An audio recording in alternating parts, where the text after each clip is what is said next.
Okay guys, so let's see how these went. So in order to put these fractions, 5/7, 2/3, and 10/21, and 1/7 in order, I used 21 as my common denominator. And so 5/7 became 15/21, 2/3 became 14/21. I didn't change 10 over 21 because it already had 21 as a denominator. And then 1/7 became 3/21. So I looked at my 15, 14, 10, and 3. 3 over 21 was the smallest, so 1/7 comes first. Took care of that one. And then I've got 15, 14, and 10 left, so 10 was next smallest. So I used 10 over 21 as my second fraction. And then we went to 14/21, which is equal to 2/3, and then finally 5/7, which was 15/21. Down on the next one, I used 12 as my common denominator, which meant I didn't need to change 1/12 at all. But 5/6 became 10/12, 2/3 became 8/12, and 1/2 became 6/12.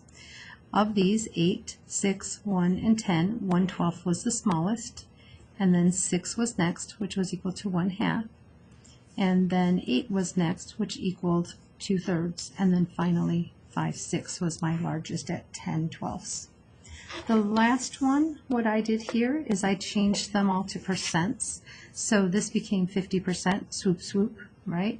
And then I changed 3/8 to the decimal 0.375 because we have that memorized, and we know that that's 37.5%. My decimal point doesn't look real obvious there, but there's a decimal point right here.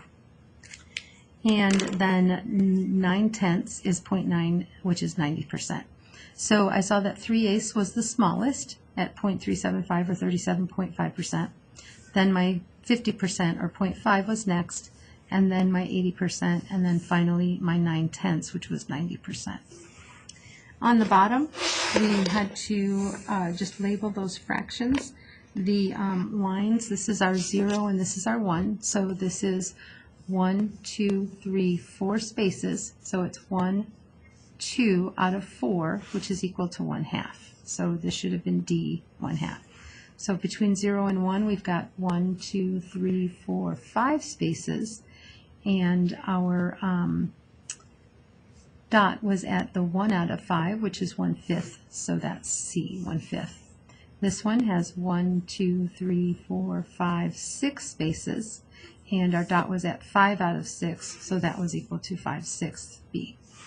Down here we had 8 spaces, 1, 2, 3, 4, 5, 6, 7, 8, and our dot was at 1, 2, 3, 4, 5, 5 out of 8, and so that's our 5/8, 8. And then finally down here we had 1, 2, 3, 4, 5, 6, 7, 8, 9, 10 spaces. The dot was at 1, and that's 1 out of 10, so 1/10, that would have been E. All right, you'll be doing some practice with this. Remember, you can come back and look at these notes at any time to get some more practice to remember how things are done.